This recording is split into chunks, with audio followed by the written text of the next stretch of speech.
Hi guys, this is Vijay and I hope you are doing well.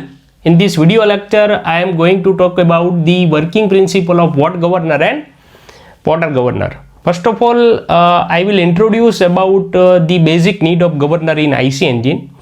Whenever we travel in vehicles, at that time we feel that the change in speed, and this speed may be changed. It will depend on the road condition, traffic and load on the engine. For the same power output, whenever we increase the load on the engine, at that time the engine speed will be reduced, and whenever we decrease the load on the engine, at that time engine speed will be increases. So to maintain the desired speed, we need to control on IC engine. So for that this device is connected with the governor.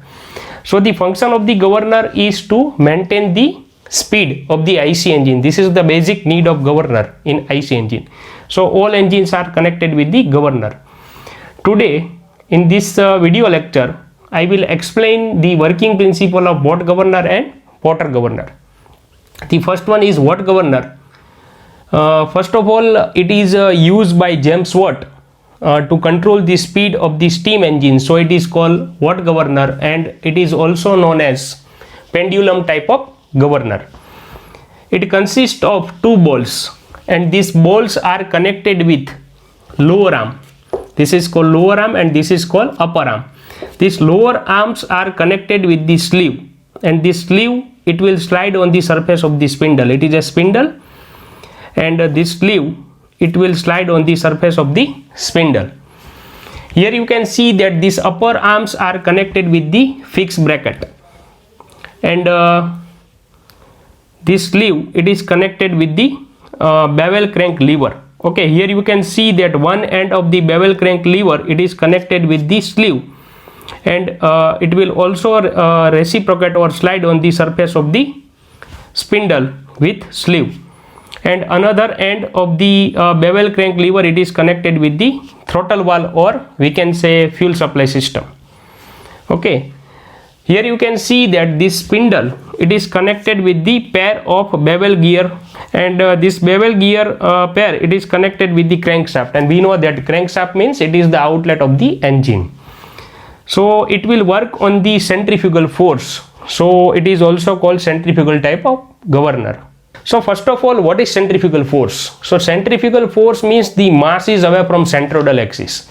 Okay, the equation of the centrifugal force, Fc equal to m omega square r, where m is mass, omega means angular velocity, and r means radius. And here the equation of the angular velocity equal to 2 pi n upon 60.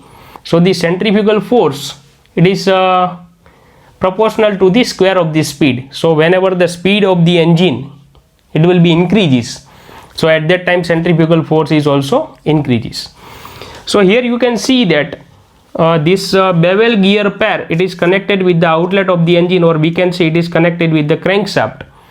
So whenever the speed of the engine will be increases, so at that time the spindle speed is also increases. So due to the increase of the spindle speed, okay, this fly ball, or we can say these balls are move away from the centroidal axis because of the centrifugal force increases. So at that time, here you can see that these balls are connected with the lower arm, and these lower arms are connected with the sleeve, and this sleeve will slide on the surface of the spindle.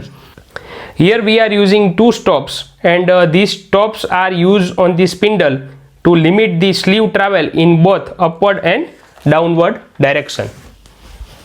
So whenever this sleeve will move upward direction, so at that time this bevel crank lever is also move upward, and this mechanism, it's a simple mechanism, it will transmit the motion of the sleeve to the throttle valve. So this throttle valve is closed. Okay, it will depend on the speed. At that time it will reduce the fuel supply to the IC engine. So we can maintain the speed by supplying or by reducing the fuel supply to the IC engine. In reverse case, whenever the load on the engine will be increases, so at that time speed of the spindle will be reduced. So at that time, due to the weight this fly ball is near to the spindle, so this sleeve will travel in downward direction, and it is connected with the bevel crank lever.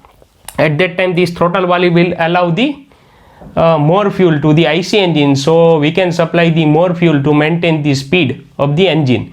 So this is the working principle of the watt governor. It will work on the principle of centrifugal force, so it is called centrifugal type governor, and it was first used by James Watt for governing of steam engine, and hence it is known as watt governor. Okay, the watt governor is normally used for low speed engines and has now becomes practically obsolete. Okay, the next one is the Porter governor. It is the modification of the watt governor. Here you can see that here we are using load, and it is mounted on the sleeve. Okay, so the advantage of this governor is the additional downward force increases the speed of revolution required to enable the balls to rise to any predeterminate level.